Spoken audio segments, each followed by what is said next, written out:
Жер қойнауын заңсыз пайдаланғандар азаймай тұр. Түйткілді мәселені облыс әкімі Дархан Сатыбалды әр жиналыста жиі айтып ескертуші еді.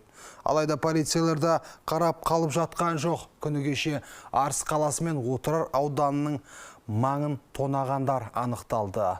Оңай олжа тапқысы келгендердің әрекеті полиция қызметкерлері құрықтады. Толығырақ келесі бейне материалда. Жыл басынан бері өңірде жер қойнауын заңсыз пайдаланудың 91 фактісі анықталып, 4 дерек бойынша қылмыстық іс қозғалған. Ал бұл Отырар ауданының маңындағы оқиға. Атырлық полиция тобының инспекторы полицияға лейтенанты Нұрдәулетова есімін. Түркістан облысы полиция департаментінің нұсқауына сәйкес жер қойнауын заңсыз пайдаланушыларды анықтау мақсатында рейдтік шаралар жүргізіп жатыр. Жер қойнауын, яғни заңсыз пайдалануға, оны тасымалдауға болмайтындығын сізге ескертеміз жүргізуші. Жер қойнауын заңсыз пайдалану жайттарын анықтап, заңсыздыққа жол бермеу мақсатында полиция департамент бастығы Мұрат Қабденов қатты кірісті. Бұл кадрде қос ауданда заңсыз пайдалану фактілерінің жолын кесу мақсатындағы рейдтік шара көрсетілген.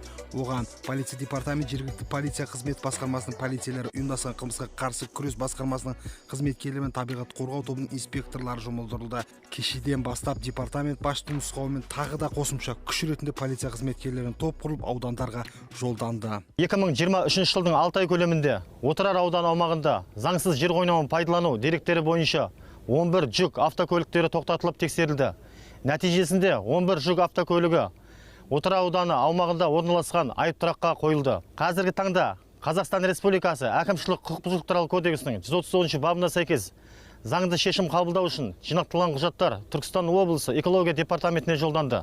Құрметті жүргізушілер, тұрғындар, заңсыз жер қойнауын пайдаланбауға шақырамын.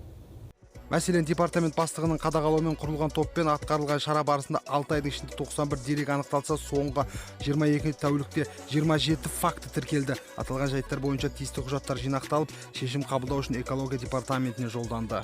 Түркістан облысы полиция департаменті бастығының нұсқауымен Арыс аудандық аумағында табиғатқа залал келтірушілерді анықтау мақсатында рейдтік іс-шаралар ұйымдастырылды. Нәтижесінде 15 жүк автокөлігі арнайы тұраққа жеткізіліп, әкімшілік шара көріліп, экология департаментіне заңды шара қолдану үшін жолданды.